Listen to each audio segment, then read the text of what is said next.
오늘 전해드릴 소식은 대세로 자리 잡은 하이브리드 모델이 전기차 부진을 만회하고 남을 실적을 기록 중이라는 소식과 더불어 KG 모빌리티의 비밀 병기로 새로운 하이브리드 모델 개발 소식이 들렸습니다.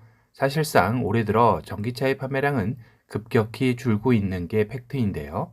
최근인 9월까지 국내 전기차는 누적 7만 9천여 대가 판매되었는데, 이는 전년 동월 대비 무려 9.4%나 감소한 수치를 기록하며 완연한 하락세를 맞이하고 있는 실정입니다.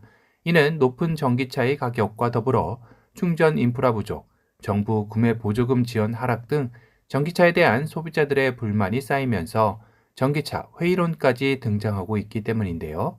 바로 이 자리를 하이브리드 모델이 대체 차량으로 급부상하며 완성업체들은 앞서서 하이브리드 모델의 다양화를 통한 고객 잡기에 나서고 있습니다.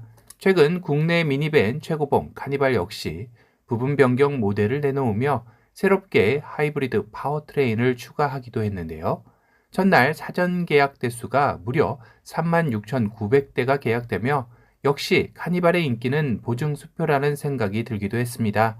다만 계약자들의 파워트레인 비중에서는 하이브리드 모델이 무려 93%에 달하며 기존 가솔린 디젤의 수요를 압도하는 개항률을 보인 것인데요.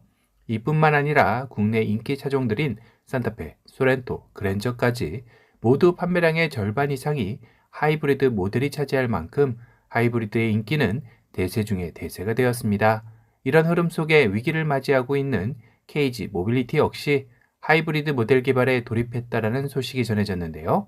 어찌 보면 국내 완성업체에서는 많이 늦은 하이브리드 모델에 도전하는 것입니다. 하지만 국내 하이브리드 시장의 불모지인 픽업 트럭과 미니맨 시장의 틈새를 노리고 있는 만큼 관련 업계에서는 승산 있는 게임 체인저가 될 수도 있을 것 같다라는 평도 나오고 있네요. KG 모빌리티는 내부적으로 하이브리드 파워트레인을 추가하기로 결정하고 하이브리드 기술 보유 글로벌 업체 2개사와 개발 관련에 대해 협의 중인 것으로 알려져 더욱더 가능성이 높아지고 있는 상황입니다.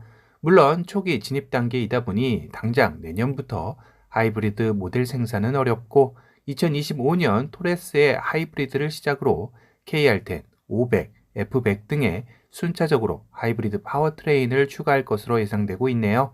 그뿐만 아니라 국내 소비자들의 가장 큰 관심을 받고 있는 KG 모빌리티의 로디우스 후속으로 개발 중인 미니밴 모델까지 하이브리드 파워트레인을 들고 나올 계획이 알려지며 대체 모델이 없었던 카니발만 바라봤던 소비자들에게는 단비 같은 소식이 전해지기도 했습니다. 이를 접한 한 누리꾼은 카니발의 독점으로 소비자들은 다양한 선택권을 누릴 수 없이 자동차 업체에서 정한 옵션과 가격 책정에 불만 없이 따라야 했었는데, KG 모빌리티에서 제대로 된 미니밴을 만들어 경쟁했으면 좋겠다라고 할 만큼 국내 미니밴 시장은 다양성 부재가 가장 큰 걸림돌이었었죠. 가장 최근 논란이 불거진 카니발 페이스리프트의 그래비티 트림 스노우 화이트 펄 선택권 없음과 그래비티 트림 탁송료 이중 중과 논란 등이 그 예시라 할 수 있을 것 같습니다. 문제는 KG 모빌리티가 하이브리드에 있어서는 늦은 후발주자이다 보니 완성도 높은 하이브리드 모델을 만들어낼 수 있느냐가 최대 관건일 텐데요. 관련 업계에서는 하이브리드 모델은 기술 난이도가 상당히 높고 무엇보다 환신차 인증을 위한 고연비가 뒷받침되어야 하는 만큼 KG 모빌리티가 그만한 역량을 어느 시점에 갖출 수 있느냐가 이 승패의 향방을 좌우할 수 있는 키가 될 것이다 내다보고 있기도 합니다. 그도 그럴 것이 앞서 KG 모빌리티는 2025년에서야 하이브리드 모델이 처음 나오게 된다면 이때의 자동차 시장 분위기가 과연 또 어떻게 바뀔지는 아무도 장담할 수 없는 것이기 때문이죠.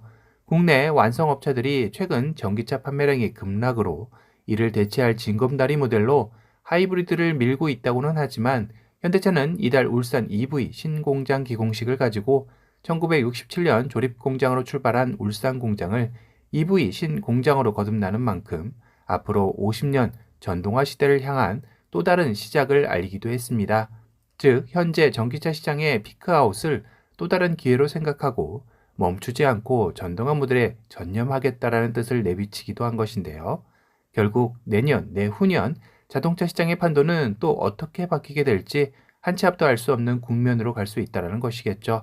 결국 KG 모빌리티의 하이브리드의 행보가 과연 득이 될지 아님 자충수가 될지 어느 누구도 현재로서는 판단하기 힘든 상황인 셈이죠.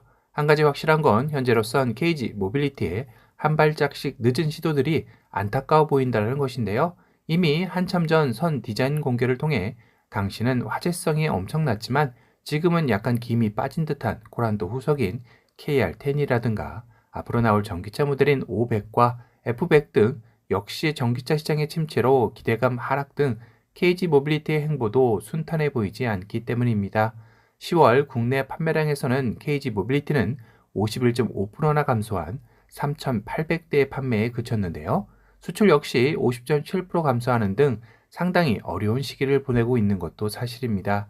이렇게 역성장을 하며 침체기에 머물고 있어 더욱더 신차들의 공략 해법에 박차를 가해야 할 것으로 보이는데 현재로서는 답이 없어 보이긴 하네요.